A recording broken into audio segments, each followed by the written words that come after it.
આ જે કમેન્ટ આવે છે ને કે ભાઈ ઘર તો બનાવે છે, સેવાનું કામ તો કરે છે, પૈસા ભલે ખાઈ જાય, તો ભાઈ એ તમને હું જનતાને, બધી જનતાને કહી દઉં, જે ભોળી જનતા છે એ ઘર બનાવે છે, 100%ની વાત છે, પણ ઘર મજબૂરીમાં બનાવે છે. કેમ?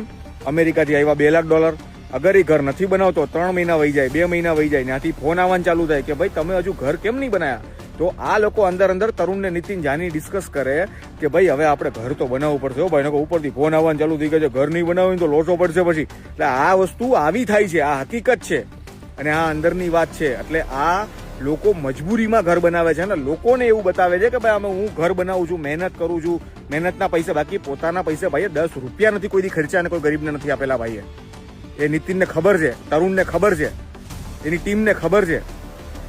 એટલે આમાં લોકોને એવું લાગે છે કે ભાઈ આ અમારા ઘર બનાવે છે, એક ગામમાં ઘર બનાવે તો કેવું કે એક ગામ બાજુવાળા ગામને કે એ બાજુવાળા ગામને કે, એટલે લોકોને એવું લાગે કે ભાઈ નીતિન જાની અમારા ગામમાં ઘર બનાવ્યું. પણ હું એ પૈસા એના યુટ્યુબમાંથી આવેલા છે, એના પ્રમોશનમાંથી આવેલા છે, તો એ વસ્તુ નથી આવેલી.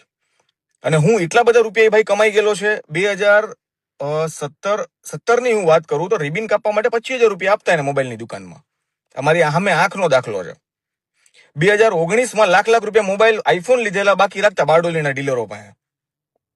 આ બધી આંખોથી જોયેલી વસ્તુ છે કે 5 થી 6 વર્ષમાં માણસ અગર કોઈ બિઝનેસ તમારો હોય અને તમે તરક્કી કરો તો 2 નંબરની વાત છે કે ચલો ભાઈ તમારો બિઝનેસ છે ને એમાં 1000-2000 કરોડનો ટર્નઓવર છે ને એમાં તમે 200 કરોડ રૂપિયાનો નફો કર્યો.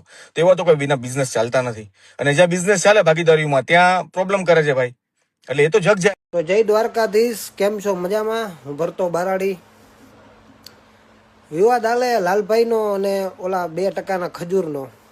તો એ વિવાદમાં પહેલા મારે શરૂઆત જ યાથી કરવી છે કે એની લાઈવ થઈને એવું કીધું હતું કે જો ભક્તો મહાકાલ કા ઉસકા ક્યાં બગાડે કોઈ ને આમ ને તેમ ને ફલાણું ઢીકડું પૂછડું. પણ તો તને એક હું વાત કહી દઉં કે અમે કેના વંશજ છે તને ખબર નહીં હોય. આડીદર બોડીદરમાં અમારો બાપ બેઠો એના વંશજ છે. પછી એથી આગળ હાલતા તું ભલે મહાકાલનો ભગત હોય એનાથી કોઈ વાંધો નથી, તું સારા કામ કરશો એનાથી કોઈ વાંધો નથી. અમે અમારા દુશ્મન હોય, અમને કોઈક સારું કહેતું હોય, અમને કોઈક ખરાબ કહેતું હોય, તને કોઈક સારું કહે, તને કોઈક ખરાબ કહે, બધી વસ્તુ તારી સાચી જ છે. પણ એક વસ્તુમાં તું ભૂલ કરી ગયો, તે આયરના દીકરા ઉપર જે હાથ નાખ્યો અને તે જે હુમલો કરાવરાવ્યો, આ ડીએનએ તારું નથી. ડીએનએ ચેક કરાવજે, એમાં કોઈક બીજાનું સ્પમ નીકળશે, તારું નહીં નીકળે ઓરિજિનલ.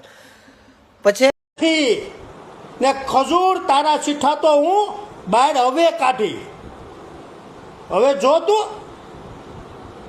18 વર્ષને બતાવી કે આ કેટલો નાલાયક છે નહીં. મિત્રો તમે જોજો. એટલે આપણે આના હવે હું કારા ચીઠા બહાર પાડીશ ખજૂરના. એટલે મિત્રો તમે 18 વર્ષ જોજો ને 18 વર્ષને વિચારવાનું છે કે લાલુ આહિડામાં સત્ય બોલે કે ખજૂર સત્ય બોલે. અમુકમાં મિત્રો અમુક હમણાં કંઈક એના વિડીયા કટકા વાયરલ છે કે ખોટો નાટક કરતો તો રડવાના ખજૂર કે હું ટપોડીઓને જવાબ ન આપું ને તમે ઈષ્ટના ગંધુ કરો ને લાપડા તારા સીઠા બરાબર નીકળે તો એ તું જ કરે, બીજા કોઈ નથી કરતા. વાહ ખજૂર વાહ. ઘરમાં બેરોજગારી અને પોતે ઘરના ફાઇનાન્સ મિનિસ્ટર. આખા ગુજરાતની જનતાને જણાવવાનું કે અવધ લેક સિટી બારડોલીમાં જે છે એનો આ ફાઇનાન્સ મિનિસ્ટર છે. એણે કેટલું ફાઇનાન્સ ઇન્વેસ્ટ કર્યું છે લોકોના પૈસે, પટેલોના પૈસે, યુએસએ થી, કેનેડાથી, બધી જગ્યા પરથી. મકાનના નંબર સાંભળો ખાલી: F2, F8, F10, F13, F14, F26, F51, F54 અને F55 જે એણે તાજેતરમાં હમણાં થોડા સમય પહેલા રાખ્યું. એક ઘરની કિંમત આશરે 55 થી 60 થી 65 લાખની રેન્જમાં છે. હવે ગુજરાતની જનતાને નક્કી કરવાનું, પટેલોને નક્કી કરવાનું, વિદેશમાં જેટલા પટેલો વસેલા છે એને નક્કી કરવાનું, કેટલાને તો આને બ્લોક કરી દીધા છે કે આ જે તમે પૈસા આપો છો ને આટલા મકાન બહાર રાખેલા છે. આના પછી બારડોલીમાં આખું કોમ્પ્લેક્સ ઉપર નર્સરીને ભાડે આપેલું છે. સ્કૂલમાં જે નાના છોકરાઓ જે ભણતા હોય ને એને ભાડે આપેલું છે. એટલે વસ્તુ જાણવાની છે કે ભાઈ બહુ મોડું થઈ જાય એની પહેલા જાગજો.